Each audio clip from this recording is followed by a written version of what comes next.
零基础书法入门，请订阅本频道并点开小铃。行书是书法中最具实用性的一种书体，它流畅飘逸，雅俗共赏，深受人们喜爱。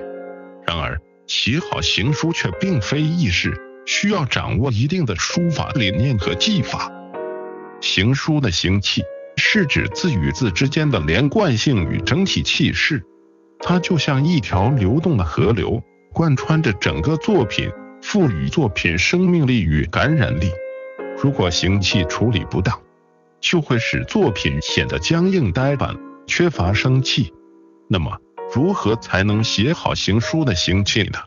我认为以下8点至关重要。第一，字间的笔画要连贯流畅。第二，字外的相互呼应。第三，字形收放得法。第四，字径大小相近。第五，字句疏密有度。第六，字势要齐正得当。第七，字轴贯通到底。第八，字的墨色要层次分明。接下来，在影片中，我将逐一详细的讲解这8点心得体会。如何写好行书？掌握行气的8大关键秘诀。第一点，字间的笔画要连贯流畅。行书的单字结构是由笔画组成的，因此行笔的流畅性直接影响着行气和字的神韵。在实际练习中，我们要注意笔画的提按起伏和翻小时转，只有做到笔画流畅，才能为行气的形成打好基础。此外，我们还要注意笔画之间的相互应带，做到笔笔有交代，处处有呼应，才能使单字写活，充满生机。第二点，字外的相互呼应。所谓字外相互呼应，是指邻字之间要有顾盼关系，不能把每一个字都孤立起来。在书写时，我们要注意笔势的上下贯通，前后左右合理避让。不同字之间的呼应可以体现在以下几个方面。字与字之间的呼应，同样的字要有几种写法。字义的呼应，即不同的字表达相近的意思。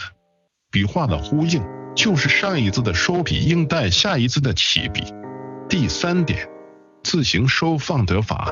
字形的收与放是行书的重要特征，它反映着行气的动势。在书写时，我们要注意字形的内收外放，内放外收，上放下收，上收下放，左收右放，左放右收等变化。只有收放得法，才能使行气形成丰富的艺术效果。第四点，字径大小相近。在书法作品中，字径的大小要做到相近，不能大小失度。在书写时，要注意字径的大小安排，做到有大小之别，有轻重缓急。一般来说，笔画多的要大，笔画少的要小，要特别强调的可大，可弱化处理的则小。这样行气就有一种轻松明快、起伏跳跃之感，充分展示律动的生命活力。第五点，字句疏密有度。从章法上讲，行书要求竖有行而横无列，这就说明行书每行的字句是不相等的，各行字与字之间的距离错位，形成闭折之势。这就是行气疏密的基本要求。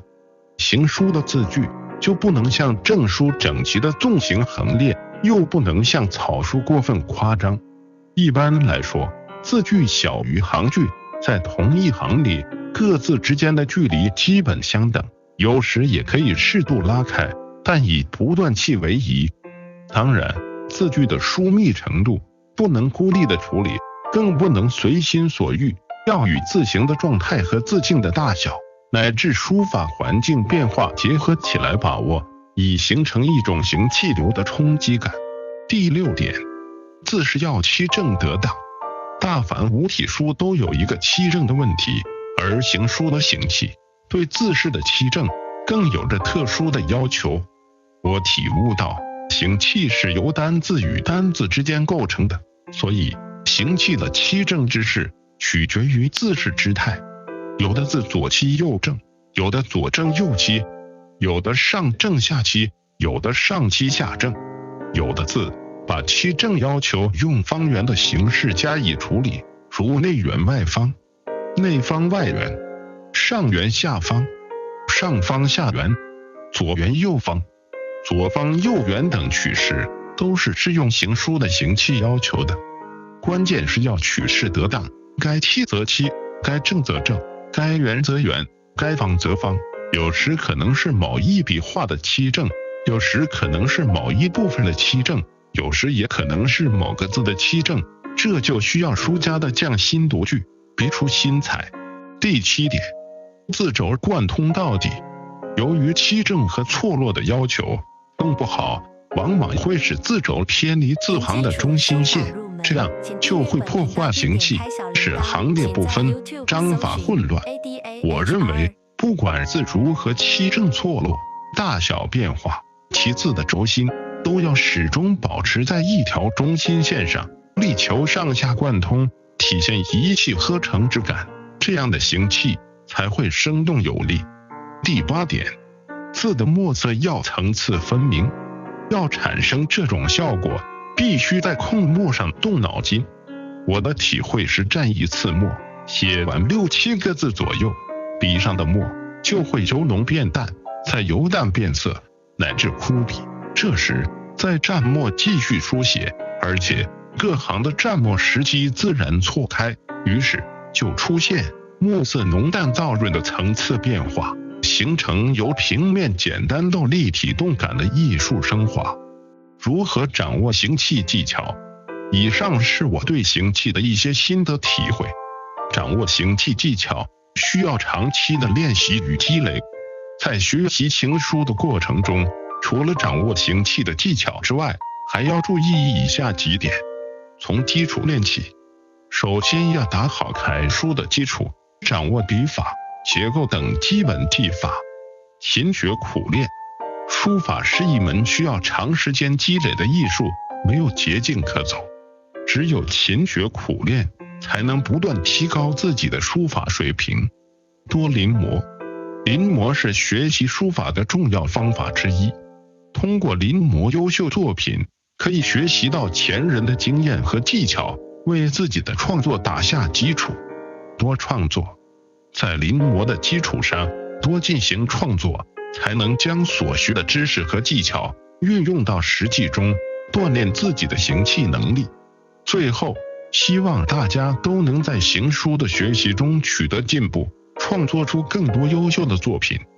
感谢您的收看，如果您还没有订阅我的频道，请点击订阅按钮，这样您就可以收到我的最新影片推送，学习更多书法技巧。在下一期的影片中，我将继续分享更多关于书法的内容。再次感谢您的收看。